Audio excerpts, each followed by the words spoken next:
Hey, Mike, Raine here at Toronto Urban Roots Festival. Final day of the festival. Finally got some good weather going on. Just in time for this guy who should need no introduction, Matthew Good.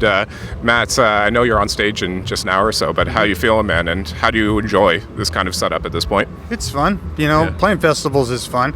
It's kind of different, for if you're an artist that's been around for a couple decades, because in situations like this, you go on stage and people are expecting kind of like all what they know. Yeah, and absolutely. And if you're on for like an hour and a half, or hour 15 minutes, you really struggle to kind of shove in stuff you really want to do too. To diversify.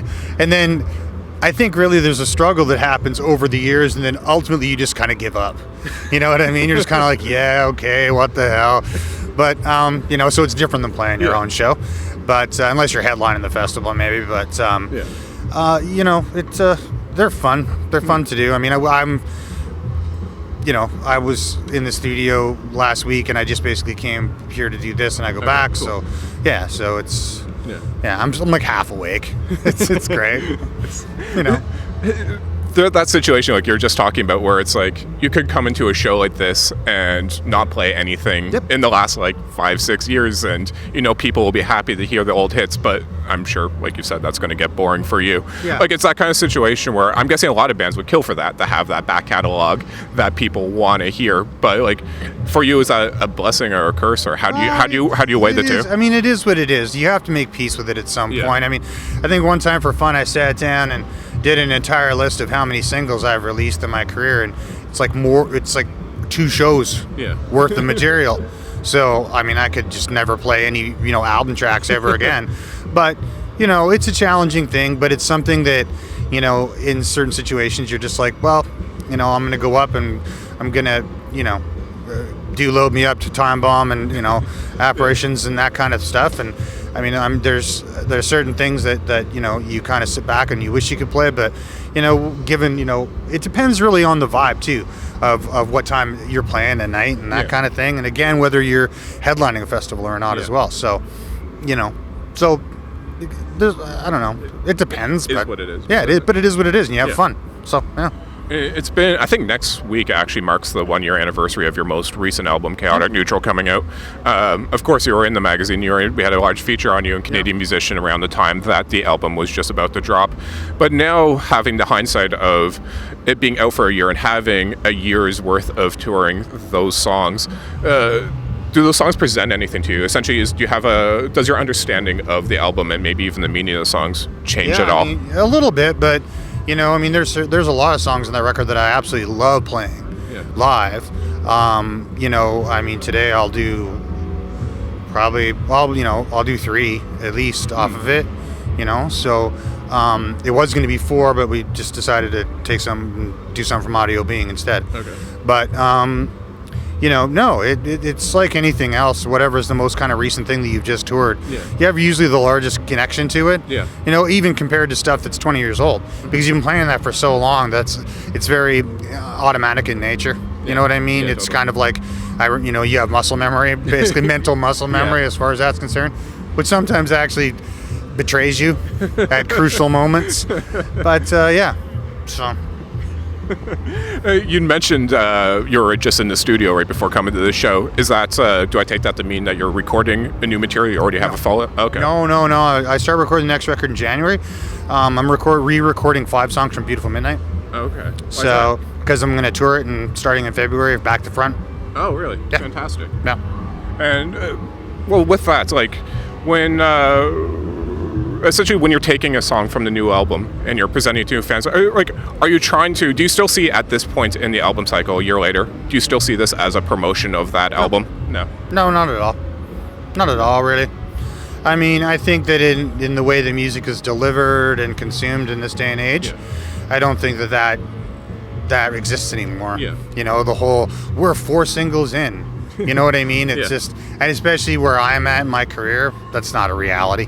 So, no, I just kind of like, that was the last thing that I did, and I'll go do something else now. So, yeah. When you were talking to a Canadian musician for the feature a year ago, and I've seen you say this in a number of interviews about the album you'd done, but you had said something along the lines of you enjoyed being more just the artist on the album rather than being so focused on the production. It seemed to mean that you're allowing yourself to relax a bit and just focus on the performance and the songwriting and being less kind of in the producer's ear constantly. Yes. With hindsight, was that the right approach, and would you carry that into future projects? Absolutely, I'd carry it into future projects. Yeah. I mean, it's an interesting thing, right? Because in that kind of sphere you're talking about, for me, it's very unique because I work with one guy. Yeah. You know, who's like one of my best friends and who can read my mind from 45 feet away. And I can read his. So I don't have to worry about it, man. Yeah. I know what Warren's going to do. And if Warren does something that I don't know what he's going to do, it's usually 100% better than I would have had. Yeah. So there's there's a massive amount of trust there. So. The guys you have on stage with you tonight and for this tour, is it the same group you have in the studio? Is your band staying steady? Well, yeah. I mean, Stu Cameron and Blake Manning, my drummer, my guitar player, yes.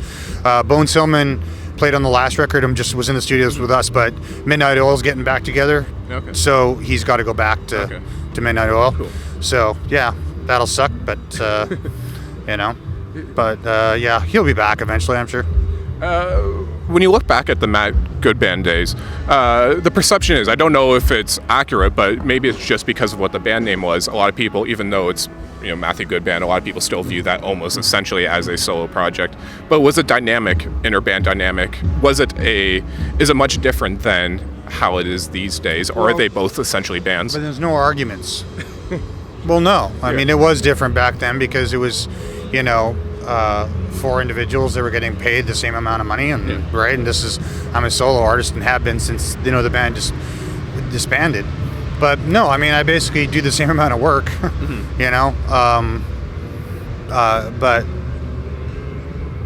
I don't know. I've been playing. The thing about it is, like with Blake and Steele, I've been playing with them longer than the Matthew Goodband was ever around. Yeah. And you've released, I think, double the number of albums as a solo artist than you ever did with Matthew Goodband. Yeah. So So it's, I don't know, it's not something I really reflect on too much, to be honest with you. It's just, to answer the question, I kind of just see it as all one big thing. Okay, yeah. All right, fair enough. Yeah. The step outside of the music, at least directly, for a second, you've become a very public and vocal advocate for mental health and mental health awareness, because partly, or I'm sure, because of your own battles with bipolar, type 2 bipolar disorder. For someone like myself who's kind of outside that issue, but observing just the public conversation, it seems like a lot of progress has been made as far as it become, I might say like the taboo going away, but also just the public conversation about mental health becoming more open. But for someone like you who's deep in that issue, is that really the case? I think that the conversation has gotten broader, but not to the point that it's impacted federal funding for mental health in the country across the board. It still needs, a massive injection, and it's something that medically, that we can't ignore. It's and so there needs to be a lot more there needs to be that the talk needs action. Yeah, absolutely. Speaking of funding policy, taking action, I don't know if you're friends with the guys in the Tragically Hip. I know you've worked out of their studio, the Bathhouse. I know them, yes. And I'm just wondering, I'm sure, like most Canadians, you may have seen the whole thing, or at least some of their final concert. I was playing that night, but but I've seen a bit of it, I'm just kind of curious to get, because of your political activism and never kind of being shy to say what you think needs to be done, what you thought of Gord Downie on that night, using that platform to both bring attention to the... I thought it was great, and I think that any time that, despite the situation going on with Gord, I think that any opportunity that you can take, and as the issue that he brought up was a very important issue. My wife is First Nations, and it's a very, very important issue. Her grandmother was in the schools. Residential school system.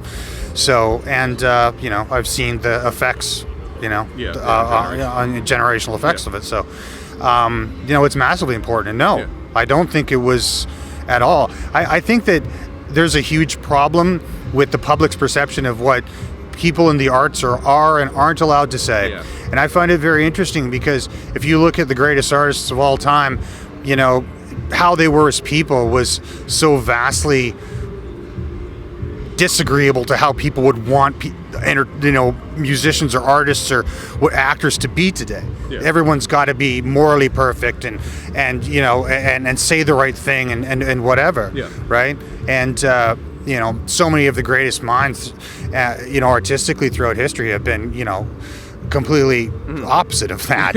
You know, but being as compelling as they were, you know, there are a lot of them that, you know, that challenge things. Yeah. And they're to, you know, and they're to be respected for it. Absolutely. You know, it comes down to anything, whether you're a chef or you play in a band. If you're educated about what you're talking about, Yeah. then you're educated about it. Yes. Right. If you're just basically talking out of your ass, that's another thing. Yeah, Right. absolutely. So. Well said.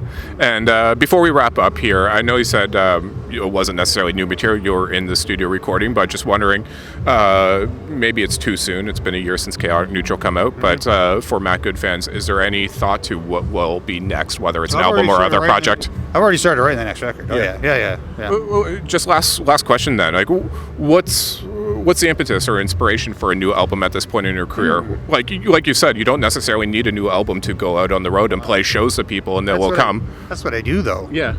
You know, I'm an artist, man. That's what I do. Yeah. Like, I couldn't really. I mean, I'll go in and make a record, and then go out and do the Beautiful Midnight thing, and then, you know, do the summer, and then release a record. So yeah, I have no problem with that. That's what I do. Simple enough. Yeah. Fantastic. Matt, good luck at your show tonight and everything coming up. Thank you for this. Thanks, Raine. Cheers, man. Thanks.